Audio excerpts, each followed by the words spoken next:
Hi everyone, welcome back to my channel. My name is Monzi, and in today's video, I am going to be telling you about my favorite memoirs of all time, my top 5 to be exact. I had to really narrow this list down because I've read so many fantastic memoirs in my life, but if I went over all of them, we would be here for forever. So I chose the ones that have stuck with me for whatever reason and have impacted me in a profound way. I have cried, truly cried, twice in my life while reading a book, and both times it was while I was reading memoirs.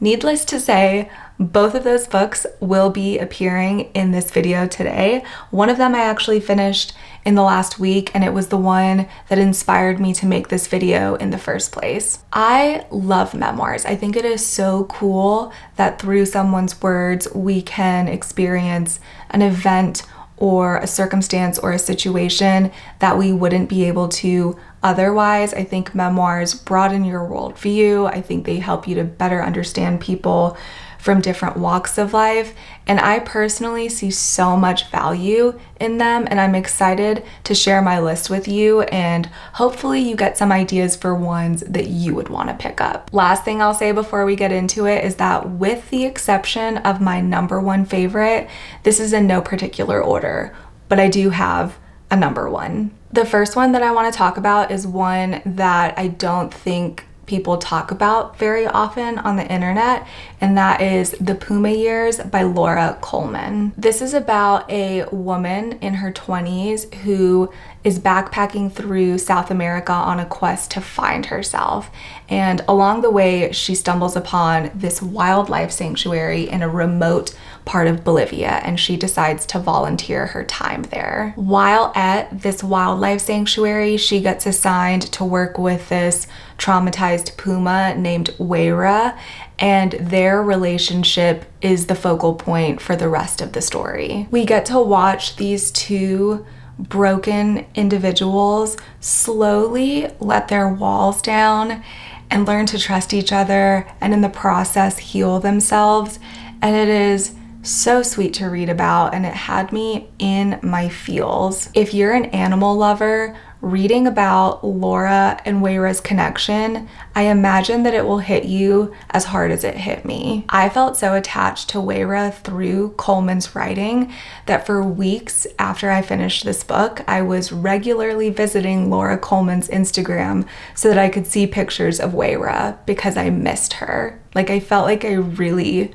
knew her. And then on a macro level, the memoir also discusses the consequences of deforestation in the Amazon, illegal pet trading, and climate change. So if you're interested in those topics, then this would also be a great book for you to pick up. I was incredibly moved by this story, so much so that years after reading it, I can still conjure up the same emotions that I felt at the time that I first read it. It is a really, really tender memoir, and I highly recommend. Now let's talk about the first book to ever make me cry in my entire life.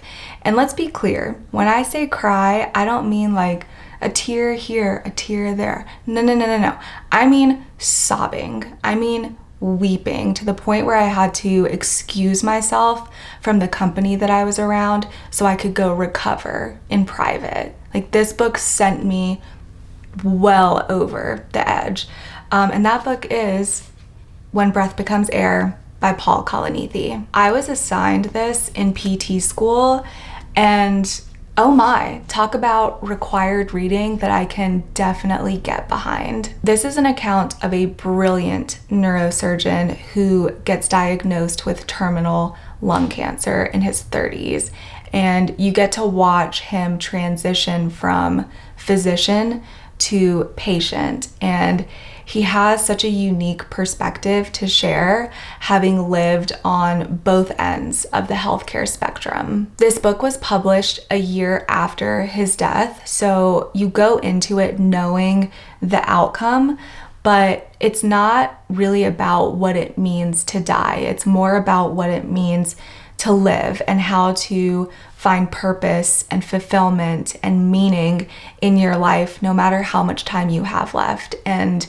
even when your plans change for the worse. Kalanithi passed away before he was able to complete his memoir, so his wife Lucy writes an epilogue at the end of this that is so touching and really adds another layer to the memoir, just to hear her side of things and what she witnessed towards the end of her partner's life. It is really a beautiful book. I think that everyone can resonate with this on some level, and everyone has something to learn from it. And in particular, I think this is a must read for anyone who works in healthcare. Just be prepared to cry if you pick this up. Next, I'm actually going to talk about a book that made me laugh out loud several times, and that is Born a Crime by Trevor Noah. I toggled back and forth between listening to this on audiobook and reading it physically, and both are fantastic. You can't go wrong with either, but I've got to say that the audiobook is next level. It is one of my favorite listens of all time, for sure. His narration is top notch with his accents and his comedic undertone. He just brings everything to life. Trevor Noah is a famous comedian and political commentator, but this book mostly covers his upbringing in South Africa. At the time of his birth, under apartheid, his parents' interracial relationship was illegal, and so Trevor Noah was quite literally born a crime. His story is about figuring out where he belonged in a place where he wasn't even supposed to exist. He wasn't allowed to be seen in public with his white father. He wasn't allowed to play outside with his darker-skinned black cousins. He didn't know where he fit in socially at the different schools he attended. He didn't perfectly conform to any of the racial groups that existed at the time. And there's so much more. There's so many crazy anecdotes that he shares in this. A large portion of this book reads like a love letter to his mother, who was with him every step of the way, guiding him and encouraging him and ensuring that he lived up to his full potential despite their circumstances. And look at him now. This memoir is infused with humor, but it's also really heartfelt and delves into some serious topics. And I think that he did a really great job of connecting his personal stories with the larger social issues that were going on in South Africa. And I just thought it was brilliantly written and I loved it. So definitely give it a listen if you can. Now I have a book that I finished very recently, and that is Cockroaches by Scholastique Mukasonga. This book is not about cockroaches. It is about the Rwandan genocide. Cockroaches was a derogatory term that was used against the Tutsis, the group that was targeted in the genocide, so that is where the title comes from. If you're looking for a book that gives you a lot of the historical context surrounding this 100-day period, that's not what you're gonna get from this. This is about the author's experience living in Rwanda in the years leading up to the genocide and her experience in the aftermath of the genocide. She wrote this book not to educate readers on the topic, but to honor and remember the hundreds of thousands of lives that were stolen over this 100-day period. It's horrific. It is one of the most difficult books that I have ever read in my entire life. And it's deceivingly short. Like, you might think that you could read this in a day or in a sitting, but I personally had to take many breathers while I was reading this. At one point, I went on a walk to clear my head, and I ended up contemplating the story instead.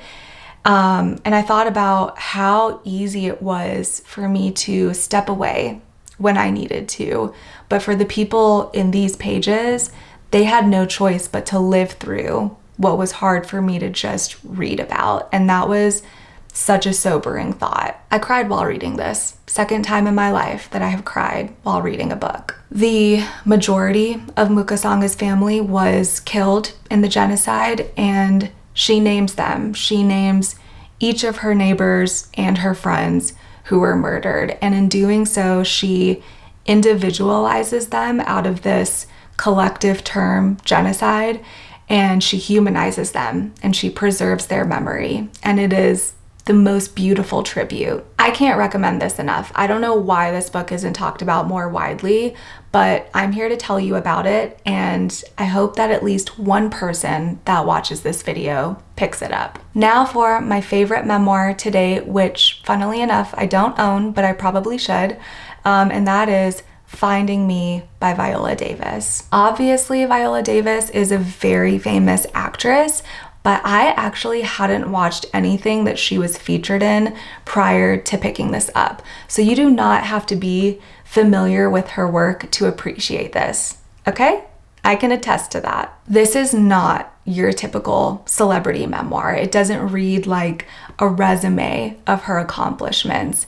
It is a genuine exploration of her life, starting with her childhood in extreme poverty. She has not lived an easy life. She talks about the self-doubt that she had through it all and how she overcame it and found herself and became the absolute powerhouse that she is today. Even though she does speak about the hardships she's endured, she also emphasizes the joy she's had and the beautiful parts of her life. The book never once felt trauma dumpy or exploitative. It always felt so human. And listen, I don't remember every single detail about this book. I read it so many years ago, but there is this through line of forgiveness in her story that I will never ever forget. It has never left me. Forgiveness, like the topic of forgiveness, is something that has always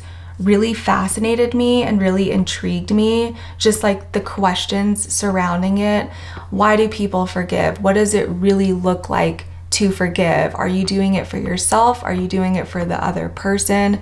Rarely is it ever this one decisive moment. It's always a process, right? And we get to see Viola Davis go through that process in this book and forgive someone who she witnessed do truly terrible things. And it was so powerful to read about her capacity for forgiveness. I will never ever forget it. So again, this book is not just for fans of her work. It's for anyone who needs a boost, anyone who's looking to feel inspired, and anyone who's looking for an exquisitely written memoir. I adore this book. It's outstanding. I cannot recommend it enough. And there you have it. Those are my top 5 memoirs of all time. I did want to give some honorable mentions here at the end. If I had created a top 10 list, some others I would have included are Educated by Tara Westover, Know My Name by Chanel Miller, In the Dream House by Carmen Maria Machado, Crying in Mart by Michelle Zauner, and Becoming by Michelle Obama. I wanted to include those in there because I do love them. The sun has really come out to play over the course of this video. I hope you don't mind. Before I go, let me know down in the comments below some of your favorite memoirs, and also if you have any recommendations for me based off of what I have loved. And that's gonna be it for now. Thank you so much for being here. I hope that you enjoyed, and I will see you in the next one. Bye.